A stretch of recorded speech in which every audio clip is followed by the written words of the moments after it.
আজকে আমি তোমাদের সাথে প্রজ্ঞামূলক বিকাশ বা কোঅগনিটিভ ডেভেলপমেন্ট বা পিয়াজের থিওরি নিয়ে আলোচনা করব। তো এখানে তোমরা স্ক্রিনে যে ব্যক্তিকে দেখতে পাচ্ছ এরই নাম কিন্তু পিয়াজে। কেউ আবার খাওয়ার পেঁয়াজ ভেবে নিও না, এই ব্যক্তির নামই কিন্তু পিয়াজে, ঠিক আছে। তো এর থিওরি সম্পর্কে আমরা জানবো এবং এর থিওরির নামই কিন্তু কোঅগনিটিভ ডেভেলপমেন্ট বা প্রজ্ঞামূলক বিকাশ, ঠিক আছে। তো মনে রাখবে যে প্রাইমারি টেট পরীক্ষা হোক বা আপার প্রাইমারি টেট পরীক্ষা হোক না কেন, এই পিয়াজের থিওরি থেকে কিন্তু 2 থেকে 3টা প্রশ্ন যে কোনো পরীক্ষাতেই আসে। আর আমার আজকের এই ভিডিওটা যে পুরোটা দেখবে সে কিন্তু এই পিয়াজের থেকে 2টা প্রশ্ন আসুক বা 3টা প্রশ্ন আসুক, যতগুলোই প্রশ্ন আসুক না কেন প্রত্যেকটা প্রশ্নর সঠিক উত্তর দিতে পারবে। কারণ আজকের এই ক্লাসে আমি সব থেকে সহজভাবে এবং সরল ভাষায় তোমাদেরকে পিয়াজের থিওরি সম্পর্কে জানাবো, ঠিক আছে। তো চলো কথা না বাড়িয়ে আজকের ক্লাসটি শুরু করি। তো আজকের এই ক্লাসটা শুরু করার আগে একটা কথা তোমাদেরকে আমি খুব অল্প সময়ের মধ্যে বলে দিচ্ছি। অনেকেই এমন ক্যান্ডিডেট আছো যারা এই পিয়াজে বা কোহলবার্গ বা ভাইগটস্কি এই নামগুলো শুনলেই ভয় পাও, ভাবো যে এদের থিওরিগুলো হয়তো খুব কঠিন হবে। তো দেখো আমি তোমাদেরকে সহজভাবে একটা কথা বলতে চাই, এই যে পিয়াজের থিওরি, এই থিওরিটা কিন্তু সব থেকে সোজা একটা থিওরি বলতে পারো। তোমাদের যে সিডিপি বা শিশু শিক্ষা মনস্তত্ত্বের যে সিলেবাসটা আছে সেই সিলেবাসের মধ্যে সব থেকে সোজা অধ্যায় হলো এই পিয়াজের থিওরি বা কগনিটিভ ডেভেলপমেন্ট, ঠিক আছে। তাই অতটা ভয় পাওয়ার কোনো দরকার নেই, অতটা ঘাবড়ানোর কোনো দরকার নেই। আমার এই ভিডিওটা পুরোটা দেখো, আমার প্রত্যেকটা কথা মনোযোগ সহকারে শুনো। যদি পারো তো কানে হেডফোন লাগিয়ে নাও, হেডফোন লাগিয়ে প্রত্যেকটা কথা শুনো।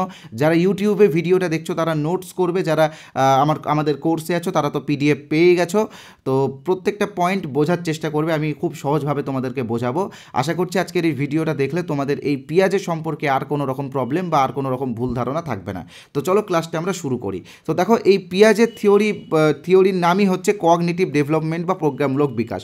তো পরীক্ষাতে এরকম প্রশ্ন কিন্তু দিয়েছে, অনেক পরীক্ষাতেই দিয়েছে যে পিয়াজের থিওরির নাম কি। হ্যাঁ, পিয়াজের থিওরির নাম হচ্ছে কোঅগনিটিভ ডেভেলপমেন্ট বা প্রজ্ঞামূলক বিকাশ, আমি এখানে লিখেই দিয়েছি। তো এবার আমরা এই কোঅগনিটিভ ডেভেলপমেন্ট বা প্রজ্ঞামূলক বিকাশ বা পিয়াজের থিওরি সম্পর্কে পড়ব। তবে পড়ার আগে আমাদেরকে দুটো বিষয় সম্পর্কে খুব ভালোভাবে জানতে হবে। এই দুটো বিষয় কিন্তু আমাদের পেডাগজির জন্য খুবই গুরুত্বপূর্ণ।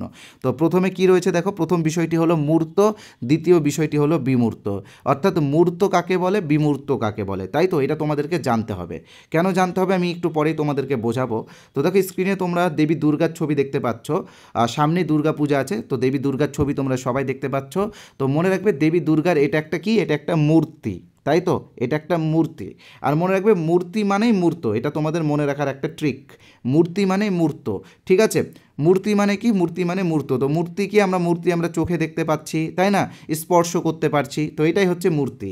এবার আসবো আমরা বিমূর্ত কাকে বলে। দেখো বিমূর্ত তোমরা এক্ষুনি বুঝতে পারবে বিমূর্ত কাকে বলে। তোমরা এই ছবিটাকে একটু মনোযোগ সহকারে ভালো মতো করে একদম চোখের পাতা না ফেলে ছবিটার দিকে তাকিয়ে থাকো, অনেকক্ষণ ধরে তাকিয়ে থাকো। হ্যাঁ, চোখের পাতা ফেলবে না, আমি যখন বলবো তখন চোখের পাতা ফেলবে, ঠিক আছে। চোখের পাতা ফেলবে না, মূর্তিটার দিকে তাকিয়ে থাকো, মূর্তিটার দিকে একভাবে তাকিয়ে থাকো আর আমার কথাগুলো মনোযোগ সহকারে শোনো। তো দেখো মনে রাখবে যে দুর্গা পূজা শুরু হয় ষষ্ঠী থেকে, ঠিক আছে। ষষ্ঠী, সপ্তমী, অষ্টমী, নবমী অবধি পূজা হয়, দশমীর দিন পূজা হয়ে দেবীর বিসর্জন হয়ে যায়। তো এটা একটা মন্দির, এখানে আজকে দশমী, তাই দেবীর এখন বিসর্জন হবে। তো দেবীর বিসর্জন হয়ে গেছে, মন্দির এখন সম্পূর্ণ ফাঁকা। এবার তুমি এই মন্দিরের সামনে দাঁড়িয়ে আছো, এবার তুমি চোখ বন্ধ করে দেবী দুর্গার মূর্তিটা কেমন ছিল একটু কল্পনা করো। দেখো তোমার কল্পনার জগতে একটা মূর্তি ভেসে উঠছে, একটা ছবি ভেসে উঠছে দেবী দুর্গার। এই যে তোমার কল্পনার যুগে যে তে যে দুর্গা ছবিটা ভেসে আসছে, এটাই কিন্তু তোমার বিমূর্ত ধারণা বা বিমূর্ত চিন্তা। বুঝতে পারলে তো। মূর্ত মানে কি, মূর্ত মানে যে আমরা চোখের সামনে দেখতে পাচ্ছি, বিমূর্ত মানে যে আমরা কল্পনা করতে পারছি। ধরো তুমি এখন কল্পনা করছো কাশ্মীরে যাবে, কাশ্মীর কেমন দেখতে হবে, একটা চোখ বন্ধ করে তুমি কাশ্মীরের পাহাড় টাহাড় তোমার মনের মধ্যে ভেসে উঠছে, তো সেটাই বিমূর্ত চিন্তা, ঠিক আছে। তাই মূর্ত এবং বিমূর্ত মানে আশা করি বুঝতে পেরেছো। এখানে আমি একটা ছবিও দিয়ে দিচ্ছি যে এই লোকটা প্রণাম করছে, প্রণাম করে চোখ বন্ধ করে সে প্রণাম করে কিছু একটা ভাবছে, তার কল্পনার জগতে কিছু একটা ভেসে উঠছে। তো কিছু যে ভেসে আসছে সেটাই তার বিমূর্ত চিন্তা। তো আশা করছি মূর্ত এবং বিমূর্ত সম্পর্কে তোমাদের আর কোনো প্রবলেম আশা করি নেই, তোমরা বুঝতে পারছো। আর একটা কথা মনে রাখবে, আমি এখানে তো তোমাদেরকে বললাম যে চোখে দেখা আর স্পর্শ করা এটাই মূর্ত। তো এটা আমি তোমাদেরকে বোঝানোর জন্য বললাম, ঠিক আছে। মনে রাখবে আমাদের ইন্দ্রিয় দিয়ে যা আমরা উপভোগ করতে পারি, আমাদের ইন্দ্রিয় কী কী, চক্ষু, কর্ণ, নাসিকা, জিহ্বা, ত্বক, তাই তো। তো চোখে আমরা যেটা দেখতে পাই সেটাও মূর্ত, কানে আমরা যেটা শুনতে পাই, ধরো তুমি রাস্তায় বেরিয়েছো, একটা গান চলছে, ঠিক আছে, গানটা তুমি কানে শুনতে পাচ্ছ, তো গানটা যে তুমি কানে শুনতে পাচ্ছ সেটা হচ্ছে মূর্ত, কিন্তু গানটা কানে শোনার পরে চোখ বন্ধ করে তুমি ভাবছো যে এটা তো অরিজিৎ সিংয়ের গান, তোমার ভাবনার জগতে অরিজিৎ সিংয়ের একটা ছবি উঠে আসছে, তো সেটা হলো বিমূর্ত, ঠিক আছে। তো চোখ গেল, কান গেল, বা নাক, তুমি কোনো একটা জায়গায় গেছো, একটা ভালো সেন্ট পাচ্ছ, একটা ভালো গন্ধ পাচ্ছ, বা মনে রাখবে যে বিয়ে বাড়িতে গেলে একটা ভালো সেন্ট পাওয়া যায়, ওই সেন্টটা শুনলেই আমাদের মনে হয় যে বিয়ে বাড়িতে চলে এসেছি, তো এই যে সেন্ট পাচ্ছি, তো সেটাও কিন্তু মূর্ত বিষয়। তো চক্ষু, কর্ণ, নাসিকা গেলে, বা জিহ্বা, কোনো একটা খাবার, কোন খাবারটা মিষ্টি, কোন খাবারটা ঝাল, এইগুলো তুমি কি জিভা দিয়ে চেখে বুঝতে পারছো, তো সেটাও কিন্তু মূর্ত। আর ত্বক মানে যে স্পর্শ করে, আমি তো বললাম মূর্তিকে স্পর্শ করি, আমরা প্রণাম করি, তখন আমরা বুঝতে পারি যে এটাও একটা মূর্ত বিষয়। আর বিমূর্ত মানে কি, বিমূর্ত মানে কল্পনার জগতে যেটাই উঠে আসে সেটাই কিন্তু বিমূর্ত। তো এদের ইংরেজি নামগুলো মনে রাখবে, মূর্ত বিষয়কে বলা হয় কংক্রিট, বিমূর্ত বিষয়কে বলা হয় অ্যাবস্ট্রাক্ট, ঠিক আছে। মূর্ত বিষয়কে কি বলা হয়, কংক্রিট, বিমূর্ত বিষয়কে বলা হয় অ্যাবস্ট্রাক্ট। তো কেন আমি তোমাদেরকে মূর্ত আর বিমূর্ত সম্পর্কে পড়ালাম, আমি একটু পরেই তোমরা বুঝতে পারবে, এই ক্লাসটা যখন চলবে তখন তোমরা বুঝতে পারবে। তো আশা করছি মূর্ত এবং বিমূর্ত তোমরা বুঝতে পেরে গেছো, আশা করি এটা নিয়ে তোমাদের আর কোনো সমস্যা নেই, তাই না। তো এবার আমরা আস্তে আস্তে পিয়াজের থিওরিতে ঢুকছি। তো প্রথমেই দেখো লেখা আছে ভূমিকা। প্রজ্ঞা কথার অর্থ হলো জ্ঞান, ঠিক আছে, প্রজ্ঞা কথার অর্থ কি, জ্ঞান। অনেকে আছে প্রজ্ঞামূলক বিকাশ নাম শুনেই ঘাবড়ে যায় যে প্রজ্ঞা মানে কি, তো মনে রাখবে প্রজ্ঞা মানে জ্ঞান, জ্ঞান আর প্রজ্ঞামূলক বিকাশের কথার অর্থ হলো জ্ঞানীয় বিকাশ।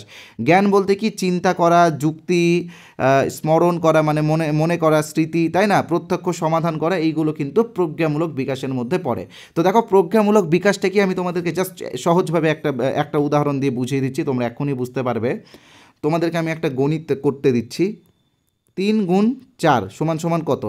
তো দেখো তোমরা মনে মনে একটা ক্যালকুলেশন করছো, 3 × 3 = 6, 3 × 3 = 12, এই যে মনে মনে যে ক্যালকুলেশন করছো, মনে মনে যে ক্যালকুলেশনটা হচ্ছে, এই যে সমাধানটা তুমি করছো, তো এটাই তোমার জ্ঞান, তাই না।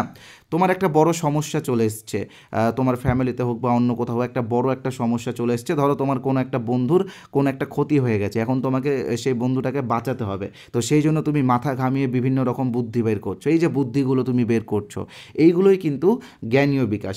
তাহলে মনে রাখবে এই যে ইঞ্জিনিয়াররা একটা ব্রিজ তৈরি করার আগে কি করছে, বিভিন্ন রকমভাবে প্ল্যানিং করছে, প্ল্যানিং করার জন্য তারা কি করছে, নিজের মস্তিষ্ককে কাজে লাগাচ্ছে, ব্রেনকে কাজে লাগাচ্ছে, তো এই যে ব্রেনকে কাজে লাগিয়ে যা যা করা হয় তাই কিন্তু প্রজ্ঞামূলক বিকাশ, ঠিক আছে। এবার আরেকটা এক্সাম্পল আমি তোমাদেরকে দিয়ে দিচ্ছি। তোমার স্কুল লাইফের একটা কথা মনে করো, তো তুমি কি করছো, মনে করছো, ব্রেনকে কাজে লাগাচ্ছ, সেটাও কিন্তু জ্ঞান, ঠিক আছে। তো ব্রেনকে কাজে লাগিয়ে আমরা যা যা কিছু করি সেটাই কিন্তু জ্ঞানীয় বিকাশ। তাই জন্য এখানে কিন্তু আমি উদাহরণ দিয়ে দিয়েছি, এই যে স্মৃতি, চিন্তা করা, যুক্তিকরণ ইত্যাদি, ঠিক আছে। এবার আরেকটা জিনিস তোমাদেরকে পড়তে হবে, সেটা হলো কনস্ট্রাকটিভ বা গঠনবাদ। কনস্ট্রাকটিভ পড়ার একটা ট্রিক্স আছে, তোমাদেরকে আমি খুব সহজভাবে বলে দিচ্ছি, কারণ এই যে কনস্ট্রাকটিভিজম বা এই যে গঠনবাদ, এইগুলো আমাদের মাথায় ঠিকঠাক ঢুকে না, তো এইগুলো যদি আমরা গল্পের ছলে বা ট্রিক্স দিয়ে পড়ি তাহলে কিন্তু এইগুলো আমাদের মাথায় ঢুকে যাবে। তো তো এখানে তোমরা দেখতে পাচ্ছ একটা বিল্ডিং তৈরি হচ্ছে, একটা বহুতল নির্মাণ হচ্ছে, ঠিক আছে।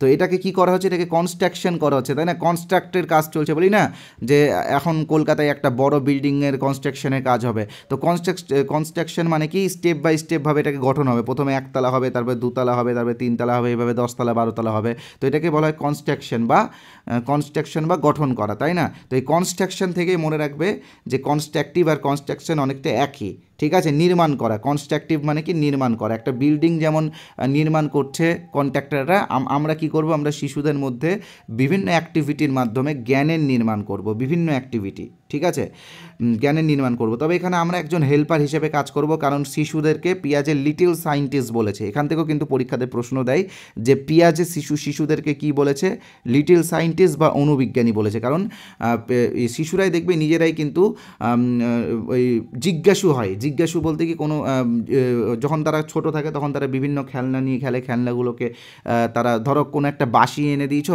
বাঁশিটাতে তুমি একবার ফু দিয়ে বাজিয়ে দিলে, তো তারপরে তারা বাঁশিটা ফু দিয়ে বাজাচ্ছে।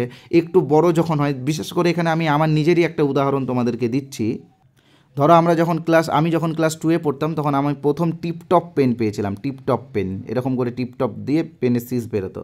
তো টিপটপ পেনটাকে আমি একদিন কী করলাম, খুলে টুলে দেখলাম স্প্রিং টিস্প্রিং সব বের টের করে দিয়ে তারপরে যখন লাগালাম পেনটা আর ঠিক হলো না। এই যে এটা নিয়ে আমি যে হালকা পাতলা রিসার্চ করে নিলাম, তো এটা কি, আমিও ছোটোবেলাতে একটা বিজ্ঞানী ছিলাম। তো বাচ্চারা অনেকটা এরকমই হয়, তাকে কোনো খেলনা দিলে সেই খেলনাটা ভেঙে চুরে খুলে টুলে দেখতে চাই। তোমরা দেখবে তোমরাও ছোটোবেলায় এরকম করেছো অনেকেই, কোনো খেলনা বা কিছু দিলে তোমরা নিজেরাও পার্টস পার্টি খুলে টুলে ইয়ে করেছো। আমরা বিশেষ করে আমি যেটা করতাম সেটা হচ্ছে রিমোট কন্ট্রোল গাড়ি থেকে মোটর বের করে নিয়ে সেই মোটরের মধ্যে একটা ওই পাখা লাগিয়ে ওটাকে ছোটো ছোটো ফ্যান বানাতাম, দুই সাইডে ব্যাটারি লাগিয়ে। তো এরকম বাচ্চারা কী হয়, এরকম কিন্তু বাচ্চারা কিন্তু রিসার্চ করে ছোটোখাটো রিসার্চ করে, তাই তাদেরকে কিন্তু অনুবিজ্ঞানী বা লিটিল সায়েন্টিস্ট পিয়াজ বলেছে। তো এই রিসার্চের মধ্যে দিয়ে কিন্তু তাদের মধ্যে আস্তে আস্তে কী হয়, জ্ঞানের নির্মাণ হয়। যেরকম একটা বিল্ডিং তৈরি হয় সেরকম তাদের মস্তিষ্কেও একটা একটা করে জ্ঞানের নির্মাণ হয়। ঠিক আছে, তো এটাই কনস্ট্রাকটিভিজম বা কনস্ট্রাকটিভ বা পিয়াজের গঠনবাদ। ঠিক আছে, তো যাই হোক, একটা কথা মনে রাখবে, এখানে পিয়াজে আর একটা কথা বলেছে, আমি এখানে লিখে দিয়েছি কথাটা।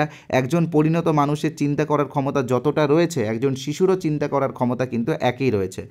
তবে শিশুদের চিন্তা করার বিষয় অন্যরকম। দেখো যারা পরিণত মানুষ তারা হয়তো বেতন পেয়ে সেই বেতনটা কী করে, ধরো 20,000 টাকা বেতন পেয়েছে, তো সেই বেতনটা কীভাবে খরচা করবে, ধরো চাল কিনবে 4,000 টাকার, ডাল কিনবে, মুদিখানার জিনিস কিনবে, ইলেকট্রিক বিল দিবে, এইভাবে একটা বুদ্ধি করে করে সেটাকে খরচ করছে। তো এবার একটা শিশুকে ধরো একটা 10 টাকা দেওয়া হয়েছে টিফিনের টাকা, বেশ সেই টিফিনের টাকা দিয়ে সে সেটাকে জমিয়ে কোনো একটা খেলনা কিনবে কীভাবে, ধরো 20 টাকা দামের একটা খেলনা আছে, সে 2 দিন ধরে 10 টাকা করে জমাবে। তো এই রকম তাদের চিন্তাভাবনা, মনে রাখবে তাদের চিন্তাভাবনা তাদের মতো, আমাদের মানে বড়দের চিন্তাভাবনা বড়দের মতো, কিন্তু দুজনের চিন্তা করার ক্ষমতা কিন্তু অনেকটাই একই। ঠিক আছে, একজন পরিণত মানুষের সমান। তো এবার আমরা পিয়াজের সম্পর্কে জানবো। দেখো এই 3টা তোমাদেরকে কেন পড়ালাম, তার কারণ যখন আমরা পিয়াজের সম্পর্কে পড়বো তখন এইগুলো প্রত্যেকটা বিষয়, যেমন এই যে মূর্ত বিমূর্ত বলো, এই যে গঠনবাদ বলো, এগুলো কিন্তু প্রত্যেকটা কাজে লাগবে। ঠিক আছে, তো এবার পিয়াজের সম্পর্কে আমরা জানবো। তো দেখো পিয়াজে একজন সুইস সাইকোলজিস্ট ছিলেন, এটা মনে রাখবে, এখান থেকে কিন্তু প্রশ্ন দেয়। দ্বিতীয়টা হলো তিনি একজন জেনেটিক এপিস্টেমোলজিস্ট, এটাও কিন্তু মনে রাখবে। ঠিক আছে, তৃতীয়টা খুবই গুরুত্বপূর্ণ, পিয়াজের মতে ভাষার বিকাশের থেকে জ্ঞানীয় বিকাশ খুবই গুরুত্বপূর্ণ। যেখানে আমরা দেখেছিলাম ইংলিশ পেডাগজিতে যে নোয়াম চমস্কি, যিনি ভাষাকে অধিক গুরুত্ব দিয়েছেন, তো পিয়াজে কিন্তু ভাষাকে গুরুত্ব দেননি, তিনি বলেছেন ভাষার বিকাশের থেকে জ্ঞানীয় বিকাশটা খুবই গুরুত্বপূর্ণ। ঠিক আছে, তিনি আত্মকথন বা ইগোসেন্ট্রিক স্পিচেকেও গুরুত্ব দেননি। আত্মকথন বলে আছে বিষয়টা, সেটা আমি একটু পরে তোমাদেরকে বুঝিয়ে দেবো, এই অধ্যায়ে বোঝাবো। তো পিয়াজে কিন্তু ইগোসেন্ট্রিক স্পিচ বা আত্মকথনকে গুরুত্ব দেয়নি। তো এখান থেকে তোমরা যেগুলো পড়বে এখনই তোমাদেরকে আমি বলে দিচ্ছি। প্রথমে যেটা পড়বে সেটা হচ্ছে কি, পিয়াজে শিশুদেরকে লিটিল সায়েন্টিস্ট বা অনুবিজ্ঞানী বলেছেন, এটা প্রথমে তোমরা এটা মনে রাখবে। দ্বিতীয় হলো পিয়াজে একজন গঠনবাদী। ঠিক আছে, তিনি কনস্ট্রাকটিভিজমকে বা গঠনবাদকে গুরুত্ব দিয়েছেন। তৃতীয় হচ্ছে পিয়াজে বলেছেন যে একজন পরিণত মানুষের চিন্তা করার ক্ষমতা যতটা রয়েছে একজন শিশুর একই চিন্তা করার ক্ষমতা রয়েছে, তবে শিশুদের চিন্তা করার বিষয়টা আলাদা। ঠিক আছে, 3 নম্বর গেল এটা। 4 নম্বর মনে রাখবে যে পিয়াজে একজন সুইস সাইকোলজিস্ট এবং তিনি একজন জেনেটিক এপিস্টেমোলজিস্ট। তার মতে ভাষার বিকাশের থেকে জ্ঞানীয় বিকাশ খুবই গুরুত্বপূর্ণ এবং তিনি আত্মকথন বা ইগোসেন্ট্রিক স্পিচকে গুরুত্ব দেননি। এই যে কটা লাইন আমি এখন বললাম, এই প্রত্যেকটা লাইন থেকে পরীক্ষাতে প্রশ্ন আসে। তাই জন্য তোমরা বুঝতে পারছো যে আজকের ক্লাসটা কতটা গুরুত্বপূর্ণ। তাই যারা ইউটিউবে ভিডিওটা দেখছো তোমরা নোটস করে নেবে, যারা কোর্সে দেখছো তারা পিডিএফটা পেয়ে যাবে। ঠিক আছে, তো এবার আমরা 4টা পার্টের কথা বলবো। এই 4টা পার্টের মধ্যে দিয়ে কিন্তু সব কিছু ঠিকঠাক হয় পিয়াজের মতে। তো প্রথমে যেটা রয়েছে সেটা হচ্ছে ম্যাচুরেশন কি, ধরো আমরা যখন ছোট ছিলাম আমরা কি দাঁড়াতে পারতাম না, তো একটা নির্দিষ্ট বয়সের পরেই কিন্তু আমরা দাঁড়াতে পারি। ঠিক আছে, তার এই যে নির্দিষ্ট বয়সের পরে যে আমরা দাঁড়াতে পারছি তার মানে কি আমাদের পায়ের যে মাংসপেশিগুলো রয়েছে সেইগুলো ম্যাচিওর বা পরিপক্ক হয়ে গেছে। তো যখন আমরা দাঁড়াতে পারি তখন আমরা কি করি, বিভিন্ন অ্যাক্টিভিটি করছি, যেমন দৌড়ানো, সাইকেল চালানো শেখা, এরকম বিভিন্ন অ্যাক্টিভিটি করছি। অ্যাক্টিভিটি মানে কি, এটা অ্যাক্টিভিটির পরে আসে সোশ্যাল ইনস্ট্রাকশন, মানে সামাজিক অন্তঃক্রিয়া, মানে সমাজের সাথে মিথস্ক্রিয়া বলতে পারো। তারপরে কী হয়, তারপরে আমরা পুরোপুরি যখন সাইকেল চালানো শিখে যাই তখন আমাদের মধ্যে কি ইকুইলিব্রেশন চলে আসে। ইকুইলিব্রেশন বলতে ইকুয়াল বা ঠিকঠাক আর কি, সঠিক। ধরো সাইকেল চালানো, তোমার ধরো পায়ের মাংসপেশিটা পরিপূর্ণ বিকাশ হলো, তুমি দাঁড়াতে শিখলে, দৌড়াতে শিখলে, তারপর তুমি বিভিন্ন অ্যাক্টিভিটি করে সাইকেল চালানো শিখে গেলে। ঠিক আছে, সাইকেল চালানো শেখার পরে তুমি সাইকেল চালানোর যে নিয়মগুলো রয়েছে, যে বাদিক দিয়ে চালাতে হবে, টার্নিং কাটাতে হবে, হ্যাঁ, ব্রেক মারতে হবে, এইগুলো সব কিছু জেনে নেওয়াকে ইকুইলিব্রেশন বলে, অর্থাৎ সব কিছু ঠিকঠাক জেনে নেওয়া। ঠিক আছে, তো এইটুকুটা তোমরা একটু জাস্ট মনে রাখবে। মেন হচ্ছে তোমাদের যেটা, সেটা হচ্ছে স্কিমাটা খুব ভালো মতো করে মনে রাখবে। ঠিক আছে, তো চলো এবার স্কিমা সম্পর্কে আমরা জেনে নিই। স্কিমা থেকে যে কোনো পরীক্ষাতে প্রশ্ন আসেই।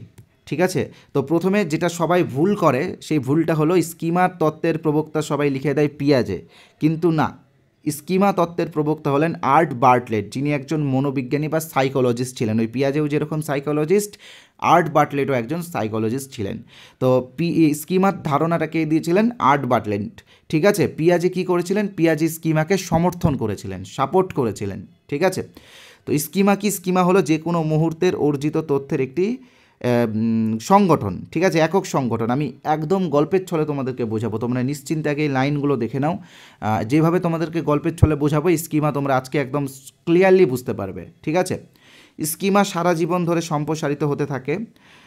স্কিমা সম্প্রসারে দুটি প্রক্রিয়া সক্রিয় ভূমিকা পালন করে, যার মধ্যে প্রথমটি হলো অভিযোজন বা অ্যাডাপ্টেশন, দ্বিতীয়টা হলো সাংগঠনিকরণ বা অর্গানাইজেশন। এই যে অ্যাডাপ্টেশন, এই যে অর্গানাইজেশন, এইগুলো থেকেও পরীক্ষাতে প্রশ্ন আসে। আমি তোমাদেরকে দেখাবো 2022-এর টেটে এই মানে 2022-এ যে প্রাইমারি টেটটা হয়েছিল, আপারটার কথা বলছি না, প্রাইমারি টেট যেটা হয়েছিল, ওখানেও কিন্তু অ্যাডাপ্টেশন, অর্গানাইজেশন বা অ্যাসিমিলেশন বা অ্যাসোসিয়েশন যা যা আছে ওগুলো থেকে কিন্তু প্রশ্ন দিয়েছিল। ঠিক আছে, কী কী দিয়েছিল আমি তোমাদেরকে দেখাচ্ছি।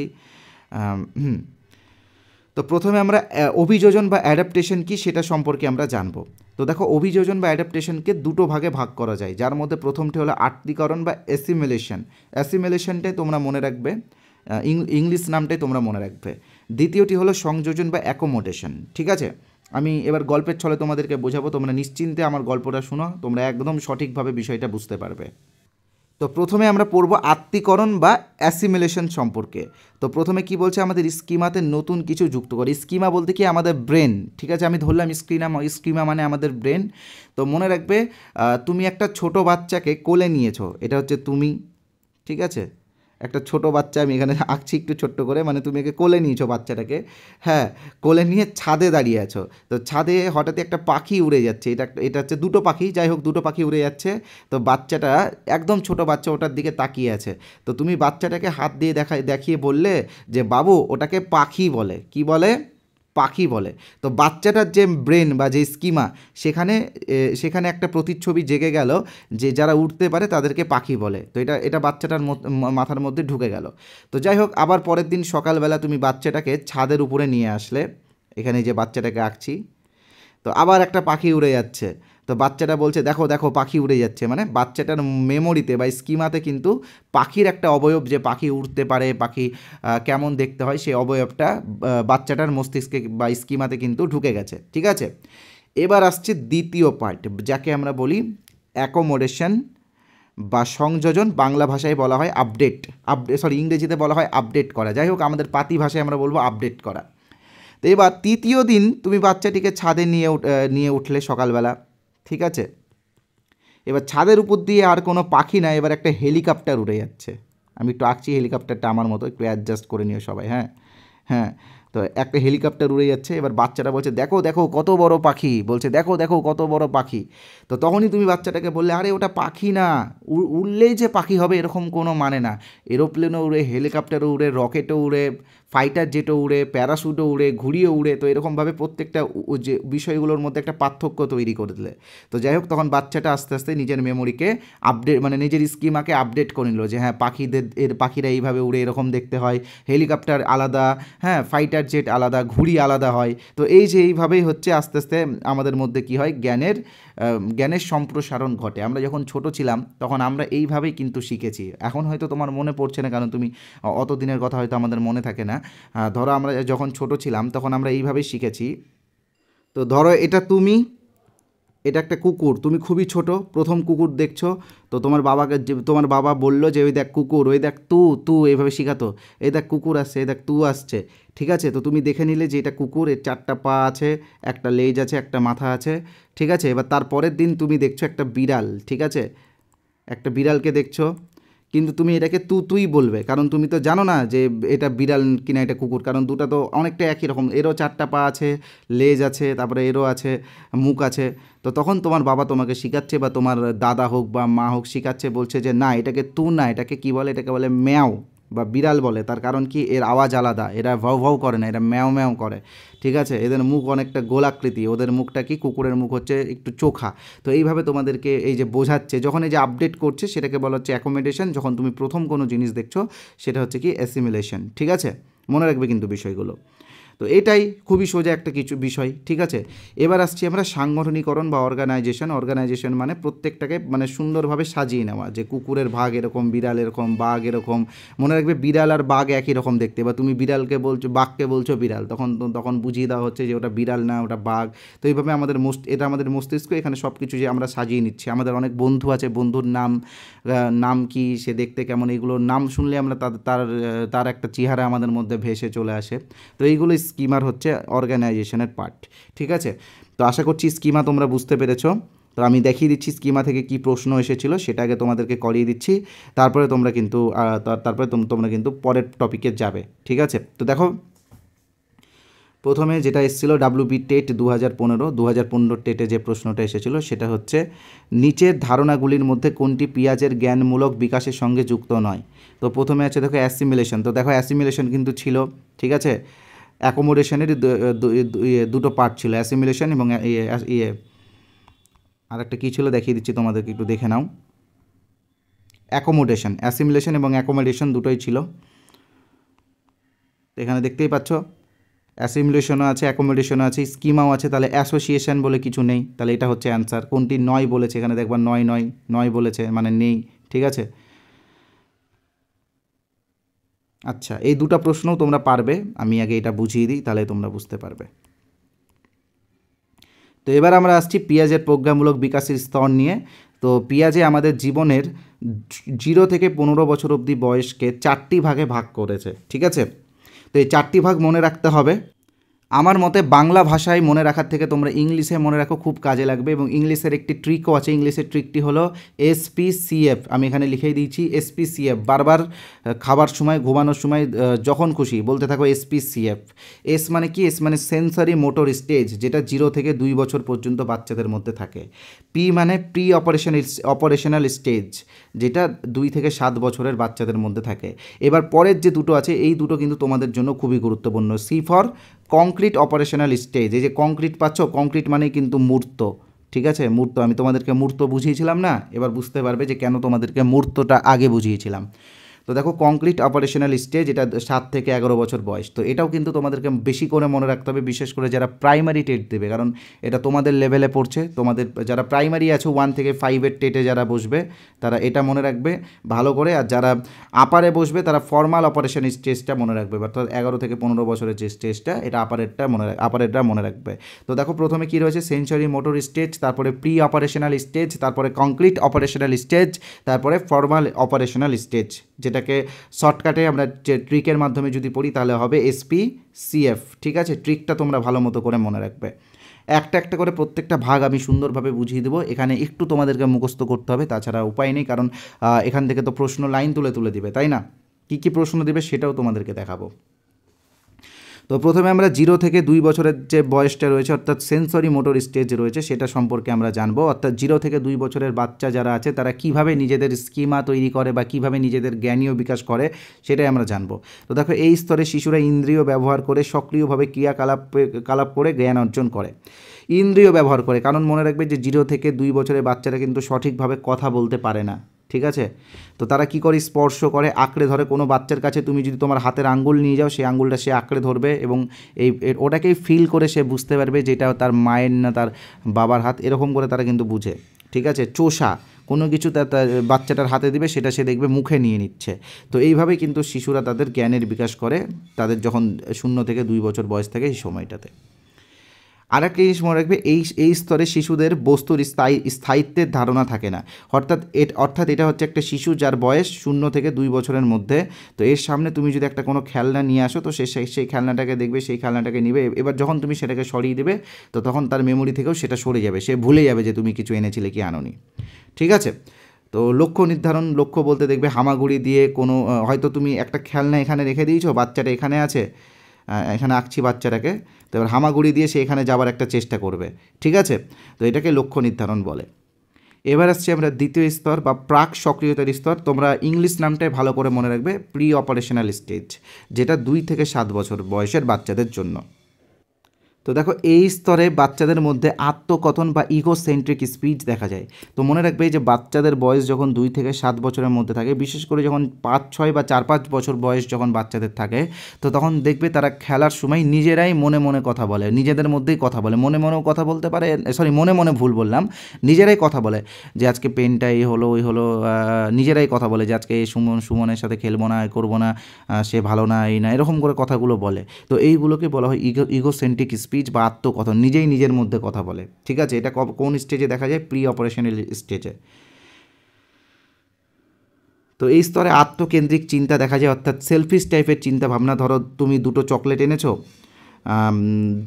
ধরো একটা ছেলের বয়স 5 বছর, তার দিদির বয়স 15 বছর, তো সে চেষ্টা করবে দুটাই নিজের আন্ডারে নেওয়ার, দিদিকে হয়তো একটু ভেঙে দিল, সে বেশিটা নেওয়ার চেষ্টা করবে, তো একটু স্বার্থপরতার মতো চিন্তা ভাবনা থাকবে। তো এটাকে আত্মকেন্দ্রিক চিন্তন বলে, ঠিক আছে? এখানে শিশুরা নিজস্ব চিন্তাভাবনার দ্বারা মতামত প্রকাশ করে, বিশেষ করে দেখবে অভিযোগ করে যে ও আমাকে খেলতে গিয়ে মারলো, আমার বন্ধু আমার সাথে ঝগড়া করলো, এইগুলোই। একমুখী চিন্তন থাকে, অর্থাৎ একমুখী চিন্তাই করে, তারা যুক্তি দিয়ে অতটা কিছু দেখতে যায় না, সবসময় সে তার মানে অভিযোগটাই করবে, দেখবে ভালো কেন সে নিজে দোষী কিনা সেটা দেখবে না, মানে একমুখী চিন্তন আর কি, উভয়মুখী চিন্তনটা থাকে না। এই যে রিভার্সিবিলিটি বা উভয়মুখী বা দ্বিমুখী চিন্তনের ধারণা থাকে না। আর একটা জিনিস সর্বপ্রাণবাদ দেখা যায়, ভেরি ভেরি ইম্পর্টেন্ট, এখান থেকে তো পরীক্ষাতে প্রশ্ন দিবেই দিবে। সর্বপ্রাণবাদ কোন স্তরে দেখা যায়? সেটা হচ্ছে প্রি অপারেশনাল স্টেজ, অর্থাৎ 2 থেকে 7 বছরের বাচ্চাদের মধ্যে। সর্বপ্রাণবাদ বলতে কি, তারা মনে করে প্রত্যেকটা বস্তুরই প্রাণ আছে। আমি তোমাকে এক্সাম্পল দিয়ে বোঝাচ্ছি। ধরো এটা একটা বাচ্চা ছেলে, এর বয়স হচ্ছে 4 বছর বয়স, রাস্তা দিয়ে যেতে যেতে হুট করে এখানে পড়ে গেল, ঠিক আছে? দেখিয়ে দিচ্ছি একটু ভালো করে, হ্যাঁ, ছবিটা একটু ভালো করে আঁকলে কি বুঝতে তোমাদের সুবিধা হবে। এটা একটা বাচ্চা ছেলে রাস্তা দিয়ে হেঁটে হেঁটে যেতে যেতে এখানে ধাপাস করে পড়ে গেল। বাচ্চা ছেলেটার বয়স হচ্ছে 4 বছর। তো এবার তুমি গেলে একে উঠিয়ে বসিয়ে রাস্তাতে তুমি এসে 2-3টা লাত মেরে দিলে ওর সামনে, রাস্তাকে মারলে এবং রাস্তাকে বকলে যে রাস্তাটাতে আরও 2-4টা লাত মারলে, তো দেখবে বাচ্চাটা একটু খুশি হচ্ছে, কারণ তারা মনে করে কি যে রাস্তারও প্রাণ আছে, ঠিক আছে? দেখবে তার কোনো একটা পুতুল, বিশেষ করে মেয়েদের মধ্যে এই 4-5 বছরের যে মেয়েরা আছে, দেখবে বিভিন্ন পুতুল নিয়ে খেলে, পুতুলের নাম দিয়ে দেয়, পুতুলকে মানে খাওয়ায়, পুতুলকে কোলে নিয়ে ঘুম পাড়ায়, তো এরকম কিছু করে। তো তারা মনে করে যে পুতুলটারও প্রাণ আছে। তো এটাকে বলা হয় সর্বপ্রাণবাদ, অর্থাৎ প্রত্যেকটা বস্তুর মধ্যে তারা প্রাণ আছে এটা ভাবে।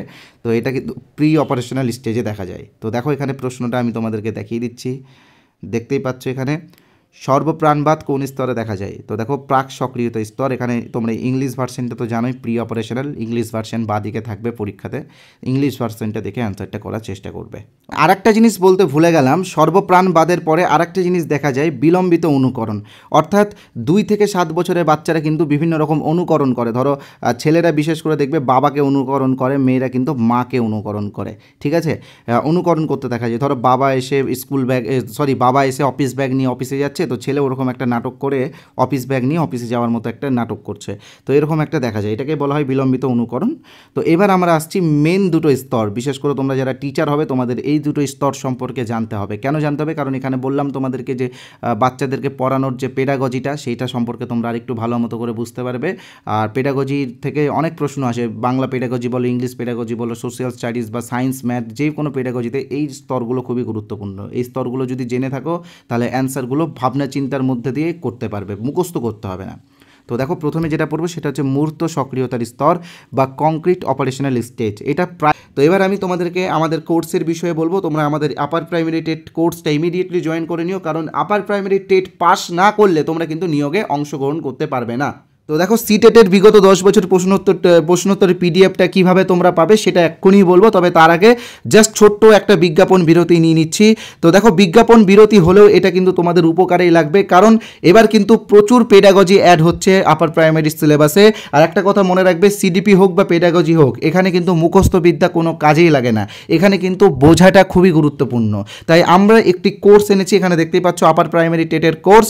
এই কোর্সে যে টপিকগুলো থাকবে সেই টপিকগুলো হলো চাইল্ড ডেভেলপমেন্ট অ্যান্ড পেডাগজি, এখান থেকে কিন্তু 30 নম্বর থাকে, বাংলা পেডাগজি থেকে 15 নম্বর থাকে, ইংলিশ পেডাগজি থেকে 15 নম্বর থাকে, সোশ্যাল স্টাডিজ পেডাগজি অর্থাৎ যারা আর্টসের স্টুডেন্ট আছো এটা তোমাদের জন্য, তোমাদের কিন্তু সোশ্যাল স্টাডিজ পেডাগজি থেকে 20 নম্বর থাকে। যারা সায়েন্সের স্টুডেন্ট আছো তোমাদের জন্য ম্যাথ এবং সায়েন্স থেকে কিন্তু 20 নম্বরে পেডাগজি থাকে। তো এই পেডাগজি এবং সিডিপির বিষয়গুলো আমরা গল্পের ছলে খুব সহজভাবে তোমাদের সামনে তুলে ধরেছি এই কোর্সে কিন্তু অলরেডি আমরা 2টো ক্লাস দিয়ে দিয়েছি। কারণ আমি তোমাদেরকে বারবার বলেছি যে হাতে বেশি দিন সময় নেই, মনে হচ্ছে 8-9 মাস সময়, তবে এটা কিছুই না, কারণ আপার প্রাইমারিতে থিওরির সিলেবাসটা অনেকটাই বড় আছে। তাই জন্যই কিন্তু আমি 2টো ক্লাস তোমাদেরকে দিয়ে দিয়েছি। তবে এখন যারা জয়েন হবে তারা সেই 2টো ক্লাস পেয়ে যাবে, কারণ ক্লাসগুলো রেকর্ডেড এবং ক্লাসগুলোর পিডিএফও তোমরা পেয়ে যাবে, ঠিক আছে। তার পাশাপাশি বিগত বছরে আমরা যে 25টা গুরুত্বপূর্ণ সিডিপির ক্লাস দিয়েছিলাম সেটাও তোমরা যাতে দেখতে পারো, তোমরা যাতে বুঝতে পারো, সেই জন্য এটাও কিন্তু আমরা এখন তোমাদেরকে দিচ্ছি। তোমরা এটা বিনামূল্যেই পাবে কোর্স নিলে। তো কিভাবে কোর্সে জয়েন হবে সেটা আমি তোমাদেরকে বলে দিচ্ছি। তো দেখো আমাদের কোর্সের অরিজিনাল প্রাইস হলো 599 টাকা। তবে তোমাদের কথা ভেবে, যেহেতু তোমরা সবাই বেকার এবং এতদিন পরে তোমরা একটা পরীক্ষা দিচ্ছ, তাই জন্য তোমাদের কথা ভেবে আমরা আজকের জন্য 50% ডিসকাউন্ট দিচ্ছি আমাদের এই কোর্সে। অর্থাৎ তোমরা আজকে যারা এই কোর্সে জয়েন করবে তারা 299 পেমেন্ট করলে এই কোর্সে জয়েন হয়ে যাবে। এবার অনেকে হয়তো ভাবছো এই 299 প্রতি মাসে পেমেন্ট করতে হবে। তো দেখো এরকম কোনো ব্যাপার নেই, শুধুমাত্র একবারই পেমেন্ট করতে হবে। আমাদের এখানে শুধুমাত্র একবারই পেমেন্ট করতে হয় এবং সারা জীবনের জন্য এই কোর্সটা তোমরা পেয়ে যাবে। অর্থাৎ এর পরবর্তীকালে যতবার টেট পরীক্ষা হবে ততবারও কিন্তু এই কোর্সটা তোমরা ব্যবহার করতে পারবে। তবে মনে রাখবে যে এই 299 টাকার অফারটা শুধুমাত্র আজকে রাত্রি 12টা পর্যন্ত। তো কিভাবে তোমরা আমাদের কোর্সে জয়েন হবে আমি তোমাদেরকে বলে দিচ্ছি। স্ক্রিনে তোমরা যে নাম্বারটা দেখতে পাচ্ছ 8918259248, এই নাম্বারে আমাদের ফোনপে আছে, গুগল পে আছে, পেটিএম আছে, অ্যামাজন পে আছে। তোমরা যে কোনো একটা অপশন থেকে পেমেন্ট করতে পারো।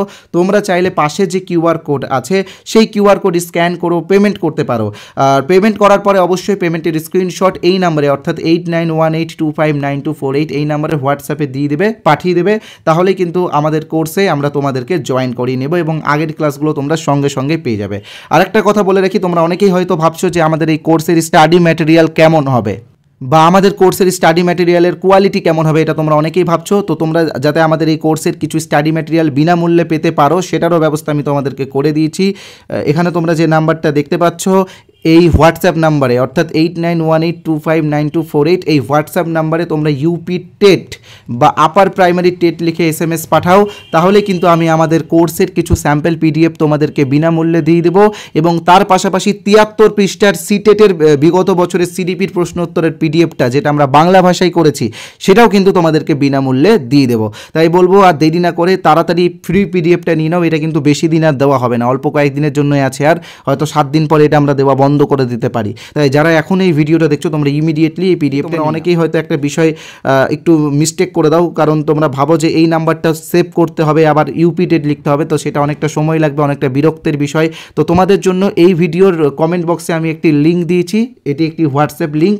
তো সেই লিঙ্কে ক্লিক করলে তোমরা সরাসরি আমাদের হোয়াটসঅ্যাপে আসতে পারবে এবং হোয়াটসঅ্যাপে এসে ইউপি টেট বা আপার প্রাইমারি টেট লিখে SMS করলে ফ্রির পিডিএফগুলো তোমরা সবাই পেয়ে যাবে, ঠিক আছে। আর সাথে আমাদের কোর্সেরও কিছু স্যাম্পল পিডিএফও বিনামূল্যে পেয়ে যাবে। তো এবার আসছি সিলেবাসের বিষয়ে, সিলেবাসটা তোমরা কিভাবে পাবে। তো দেখো সিলেবাস এবং আপার প্রাইমারি টেট পরীক্ষা যে হবে তার প্রমাণ অর্থাৎ সেই কলকাতা হাইকোর্ট থেকে আসা অর্ডার কপি, তো এইগুলো কিন্তু আমরা আমাদের টেলিগ্রাম চ্যানেলে দিয়েই দিয়েছি। তোমরা যারা এখনও আমাদের টেলিগ্রাম চ্যানেল জয়েন হয়নি তোমরা কিন্তু ইমিডিয়েটলি জয়েন হয়ে যেও। টেলিগ্রামের চ্যানেলের পাশাপাশি আমাদের একটি হোয়াটসঅ্যাপ গ্রুপ আছে, সেই হোয়াটসঅ্যাপ গ্রুপেও তোমরা জয়েন হয়ে যেও। অলরেডি 2000 জন, দুটো গ্রুপে 2000 জন জয়েন হয়ে গেছে, আরও অনেকগুলো গ্রুপ আছে। তো যাই হোক যে কোনো একটা গ্রুপে জয়েন হলেই হবে। তো দেখো এই ভিডিও ডেসক্রিপশন বক্সে আমরা টেলিগ্রামের লিঙ্কও দিয়ে দিয়েছি এবং হোয়াটসঅ্যাপের গ্রুপের লিঙ্কও দিয়ে দিয়েছি। তো তোমরা সেই লিঙ্কগুলোতে ক্লিক করে প্রথমে আমাদের টেলিগ্রাম চ্যানেলে জয়েন হও এবং সিলেবাসটা ডাউনলোড করো, প্রিন্ট করো সিলেবাসটা এবং তার পাশাপাশি আমাদের হোয়াটসঅ্যাপ গ্রুপে জয়েন হয়ে থাকো, কারণ হোয়াটসঅ্যাপ গ্রুপে আমরা বিভিন্ন আপডেট দিয়ে থাকি। প্রাইমারি যারা ক্যান্ডিডেট আছো তোমাদের জন্য গুরুত্বপূর্ণ, তবে আপার প্রাইমারি যারা আছো তোমরাও কিন্তু এটা পড়বে ভালো করে, বলা যায় না এখান থেকেও কিন্তু তোমাদেরকে প্রশ্ন দিয়ে দিতে পারে, ঠিক আছে। কি বলছে দেখো, প্রথমে বলছে বয়স অর্থাৎ 7 থেকে 11 বছরের বাচ্চারা এই স্তরের মধ্যে দিয়ে পড়ে। তো এখানে বাচ্চাদের মধ্যে শ্রেণীকরণের ধারণা জন্মে যায়। ঠিক আছে, শ্রেণীকরণ বলতে কি, মনে করো যে বাচ্চাদের সামনে তুমি বিভিন্ন রঙের একটা কিছু দিয়ে দিলে বা বিভিন্ন রঙের কোনো একটা খেলনা দিয়ে দিলে, তো সেখান থেকে তুমি যদি বলো যে এই খেলনাগুলো থেকে সবুজ রঙের খেলনাটাকে আলাদা করতে, তো বাচ্চারা দেখবে সবুজ রঙের খেলনাটা আলাদা করতে পারছে, লাল রঙের খেলনাটা আলাদা আলাদা করতে পারছে, যেটা বড় সেই বড় পাত্রকে আলাদা করতে পারছে, ছোট পাত্রকে আলাদা করতে পারছে। তো এই যে শ্রেণীকরণ বা বিভাগীকরণ, এর ধারণাটা কিন্তু বাচ্চাদের মধ্যে জন্মে যায়। তারপরে আসছে কি আরোহী বা ইন্ডাকটিভ থিঙ্কিং বা আরোহী চিন্তন। আরোহী চিন্তন বলতে কি, বিষয়টা বোঝো। আরোহী চিন্তন বলতে উদাহরণ থেকে সূত্রে যাওয়া। উদাহরণ বলতে কি, ধরো তুমি কোনো একটা বাচ্চাকে বললে যে হচ্ছে গরু মরণশীল মানে গরুর মৃত্যু হয়, মানুষ মরণশীল মানে মানুষের মৃত্যু হবে, কোনো না কোনো দিন মানুষের মৃত্যু হবে, ব্যাঙ মরণশীল, মাছ মরণশীল, সাপ মরণশীল। তো এইভাবে প্রত্যেকটা প্রাণীর কথা বলছো আর বলছো মরণশীল। তো তখন বাচ্চাটার মধ্যে থেকে একটা ধারণা চলে আসবে যে তাহলে স্যার প্রত্যেকটা প্রাণীরই মরণশীল, অর্থাৎ যাদের জীবন আছে তাদের প্রত্যেকটা জীবিত ব্যক্তিরই মৃত্যু হবে, জীবিত প্রাণীরই মৃত্যু আছে। তো এইভাবে বলে দেবে তারা, অর্থাৎ প্রত্যেকটা প্রাণী মারা যায়। তো এই যে উদাহরণ থেকে যে সূত্রে যাওয়া, এটাকে বলা হয় আরোহী চিন্তা। ঠিক আছে, তো এইভাবে তোমাদেরকে বাচ্চাদেরকে পড়াতে হবে। কোনো কিছু পড়ানোর আগে বিভিন্ন উদাহরণ দিতে হবে। ধরো তুমি বাচ্চাদেরকে একটা গল্প পড়াচ্ছ, একটা কবিতা পড়াচ্ছ, কবিতাটার নাম হলো হাট। হাট আমরা সবাই পড়েছি, তাই না? হাট বসেছে বংশীগঞ্জের পদ্মাপাড়ে, মানে মনে পড়ছে না এখন, ওই জিনিসপত্র গুটিয়ে নিয়ে গ্রামের মানুষ বেচে কিনে, উচ্ছে বেগুন পটল মূলো বেতের বোনা ধামাকুলো, পড়েছো তো এটা তোমরা সবাই, তাই না? তো এই হাট পড়ানোর আগে তোমাদেরকে কী করতে হবে, বাচ্চাদেরকে বিভিন্ন রকমভাবে উদাহরণ দিতে হবে যে হাট কাকে বলে, এটাকে উদাহরণের মধ্যে দিয়ে বোঝাতে হবে। যে যেখানে অনেক অনেক দোকান থাকে, সবজির দোকান থাকে, জামা কাপড়ের দোকান থাকে, তো তখন বাচ্চারা বলবে ওইগুলোকে কি মার্কেট বলে? তখন বলবে মার্কেট না, এটা সপ্তাহে একদিন করে বসে, মার্কেট তো প্রতিদিন বসে। তো এইভাবে হাট সম্পর্কে তোমাদেরকে আগে উদাহরণ দিয়ে বোঝাতে হবে, তারপর তোমরা হাট পড়াবে। ঠিক আছে, তো মনে রাখবে যারা প্রাইমারি লেভেলের আছো তারা কিন্তু বাচ্চাদেরকে উদাহরণ দিয়ে পড়াবে, এক্সাম্পল দিয়ে পড়াবে। তোমাদের টেট পাস যারা আছো এখানে দেখছো ভিডিওটা, তোমরা ইন্টারভিউয়ের ক্ষেত্রে যখন ডেমনস্ট্রেশন দেবে তখনও কিন্তু তোমরা এটা মনে রাখবে, ডেমনস্ট্রেশন দেওয়ার আগে উদাহরণ দেবে। চলে আসছি পরের টপিক, মূর্ত বস্তুর আকার আকৃতি পরিমাপের ধারণা দেখা যায়। তাই মনে রাখবে যে সমস্ত টিএলএম ব্যবহার করা হবে, প্রত্যেকটা টিএলএম যেন মূর্ত হয়, বিমূর্ত আগেই যাবে না। ঠিক আছে, মূর্ত বলতে যেটা দেখা যায়। ধরো তুমি চতুর্ভুজের একটা ধারণা দিচ্ছ বাচ্চাদেরকে, তো একটা পেন্সিল বক্স দিয়ে বোঝাও বা একটা বই দিয়ে বোঝাও। ঠিক আছে, ধরো বাচ্চাদেরকে তুমি বৃত্ত বা গোলাকৃতির ধারণা দিচ্ছ, তো বিস্কুট দিয়ে বোঝাও। ঠিক আছে, তো এইভাবে তোমাদেরকে বোঝাতে হবে। মূর্ত মানে কি বলে দিয়েছি, যা চোখে দেখা যায়, স্পর্শ করা যায়, যার আওয়াজ শোনা যায়, তাই না? তো এরকম মূর্ত বিষয়গুলোর মধ্যে দিয়ে তাদেরকে আকৃতি পরিমাণ এইগুলো ধারণা দিতে হবে। ঠিক আছে, মূর্ত বস্তুটির প্রতি যুক্তি এবং তর্ক দিতে হবে। এটা গোল আর এটা চৌকো, এই দুটার মধ্যে কী যুক্তি আছে, এই যুক্তিগুলো বাচ্চাদেরকে বোঝাতে হবে। এটা চৌকো কারণ এর 4টা কোণ আছে, আর এর কোনো কোণ নেই, তাই এটা বৃত্ত। এটা ত্রিভুজ কেন, 3টা কোণ আছে। তো এইভাবে মূর্ত বিষয়গুলোর দিয়ে বাচ্চাদেরকে আগে বোঝাতে হবে। এবার আসছি যৌতিক সক্রিয়তা স্তর বা ফর্মাল অপারেশনাল স্টেজ। যারা আপারের স্টুডেন্ট আছো তোমাদের জন্য এটা খুবই গুরুত্বপূর্ণ, এবং যারা প্রাইমারি আছো তোমরাও কিন্তু এটা পড়বে। ঠিক আছে, বলা যায় না, দেখা গেলো এখান থেকেও পরীক্ষাতে প্রশ্ন চলে আসলো, কোথায় থেকে আসবে আমরা তো কেউ জানি না, তাই সবগুলোই পড়তে হবে। তো দেখো এখানে বয়সটা বলেই দিয়েছে, 11 থেকে 15 বছর বয়স। এখানে অবরোহী এবং আরোহী, অর্থাৎ deductive thinking and inductive thinking, দু রকমেরই চিন্তার ধারণা চলে আসে। ঠিক আছে, কেমন আমি তোমাদেরকে বুঝিয়ে দিচ্ছি। এখানে আরোহীটা তোমাদেরকে বুঝিয়েছি উদাহরণ থেকে সূত্র, এবার অবরোহী হচ্ছে সূত্র থেকে উদাহরণ। অবরোহীটা কেমন, তুমি বলে দিলে যে প্রাণীরাই মরণশীল, অর্থাৎ প্রত্যেকটা প্রাণীরই মৃত্যু আছে, এটা তুমি বলে দিলে। তখন বাচ্চাটা বলছে তার মানে মানুষের মৃত্যু আছে, গরুর মৃত্যু আছে, ঘোড়ার মৃত্যু আছে, মানে উদাহরণ থেকে সে প্রত্যেকটা সূত্র থেকে সে উদাহরণে চলে যাচ্ছে। ঠিক আছে, এটাকে অবরোহী বলা হয়। তো এই আরোহী সম্পর্কে আমি একটু গল্পের মধ্যে দিয়ে বোঝাবো তোমাদেরকে। এখানে তোমরা আশা করছি সবাই বুঝতে পেরেছো, সূত্র থেকে উদাহরণ থেকে সূত্র, এটা তোমরা বুঝতে পেরেছো, তো অসুবিধা নেই। আমি বলে একটু আগে হাট গল্পটা বলার আগে বললাম যে বাচ্চাদেরকে হাটের ধারণা দেওয়ার আগে বিভিন্ন বাজার টাজারের উদাহরণ দিবে। তো এবার দেখো অবরোহীর ক্ষেত্রে তুমি বলবে যে কোথাও অনেকজন দোকানদার বসেছে সবজি নিয়ে, তারপরে হচ্ছে মাছ নিয়ে, জামা কাপড় নিয়ে, মুদিখানা নিয়ে, তো সেটাকে কি বলা হয়? তখন বাচ্চারা বলছে বাজার বলে। তো যখন তুমি বললে সপ্তাহে একদিন করে বসে, তখন বাচ্চারা বলে দিচ্ছে হাট বসে। তো এইভাবেই এটা হচ্ছে সূত্র থেকে উদাহরণ, আর ওটাও ছিল উদাহরণ থেকে সূত্র। ঠিক আছে, তো যাই হোক, এই হচ্ছে ব্যাপারটা। তো এটা আমি আলাদাভাবে তোমাদেরকে বোঝাবো, বিশেষ করে এটা মনে রাখবে ব্যাকরণ, এটা বাংলা পেডাগজির একটা পার্ট আছে অবরোহী আরোহী। ঠিক আছে, বাংলা পেডাগজিতে এটা আমি তোমাদেরকে বোঝাবো। আশা করছি পেডাগজির ক্লাসটাতে দেওয়া আছে, যারা এখনও দেখোনি পেডাগজির প্রথম ক্লাসটা অবশ্যই দেখে নিও, ওখানে কিন্তু তোমরা বুঝতে পারবে, আমি গল্পের মধ্যে দিয়ে বুঝিয়েছি ওখানে। ঠিক আছে, এই যে বিমূর্ত চিন্তনের ধারণা চলে আসে। ঠিক আছে, এখন কি আগে তোমরা কি শিখেছিলে, এটাকে চতুর্ভুজ বলা হয় কারণ এর 4টি কোণ আছে, তাই না? তো এবার তুমি বাচ্চাদেরকে বললে যে একটা ত্রিভুজ এঁকে নিয়ে আয়, তুমি এতদিন তুমি এঁকে তাদেরকে বুঝিয়েছিলে, তো এবার তুমি ওদেরকে বললে একটা ত্রিভুজ এঁকে নিয়ে, তাই ওদের মনের মধ্যে কিন্তু ত্রিভুজের একটা ছবি চলে এসেছে, তো ওরা পেন দিয়ে এঁকে নিল, অর্থাৎ এই যে মনের মধ্যে ত্রিভুজের যে ছবিটা সেটা হচ্ছে বিমূর্ত চিন্তন। ঠিক আছে, তারপরে তুমি অঙ্ক করাচ্ছ, আগের স্টেজগুলোতে তুমি 2 + 2 4 কীভাবে করিয়েছিলে, হয় হাতে গুনে করিয়েছিলে, না হয় 1 + 1 এইভাবে করিয়েছিলে। তো এখন কিন্তু তারা নিজেরাই মুখে মুখে ক্যালকুলেশন করে নিয়ে 2 + 2 4 করতে পারছে, ছোটো ছোটো অঙ্কগুলো তারা নিজেরাই ব্রেন খাটিয়ে করতে পারছে।